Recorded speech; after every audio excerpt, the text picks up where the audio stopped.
Ho hum, Blue Sky Studios. Disney didn't allow you to make more than 13 films, just 2 of which became franchises, Ice Age and Rio. Plus, The Ice Age Adventures of Buck Wild has been released and Rio 3 is in production.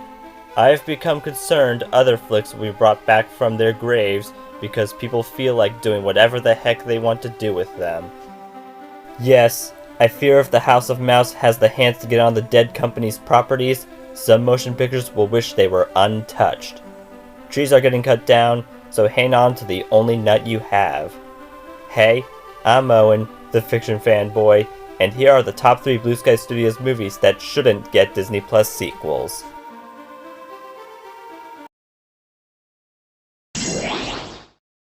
Robots.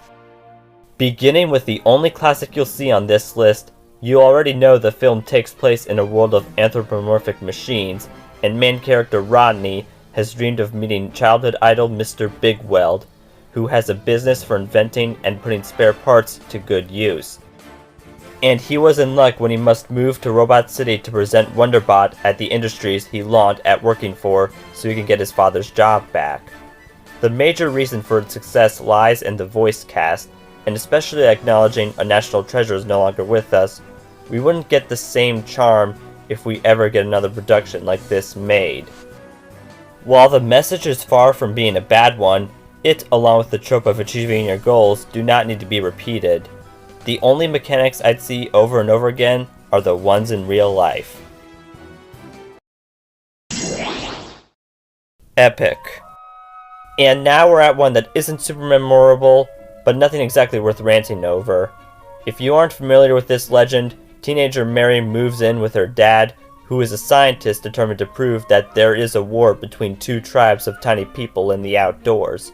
Surprising no one, they do exist, as the Leafmen are those who keep nature going, and the Boggans try their hardest preventing the organics from growing.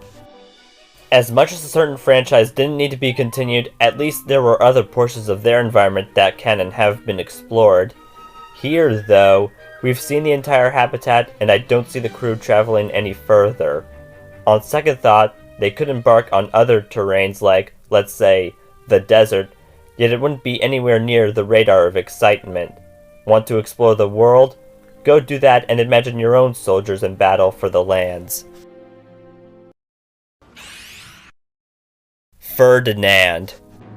The final motion picture Fox put together with their main animation corporation before merging with Disney is also the one that needs an extension the least, and trust me, I have more than a fair share of reasons why I put this at number 1 on my list. It may deserve credit for having the swell concept of a bull who doesn't feel like fighting, including the Spanish sport kind. The execution, sadly, ended up not quite as well as someone such as myself had hoped.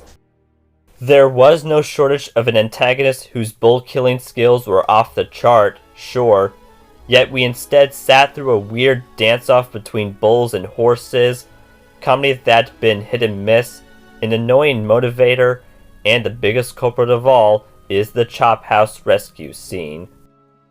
The movie tried blending in so many genres, but didn't know what it wanted to be, and that's my main worry, not being able to figure out its identity.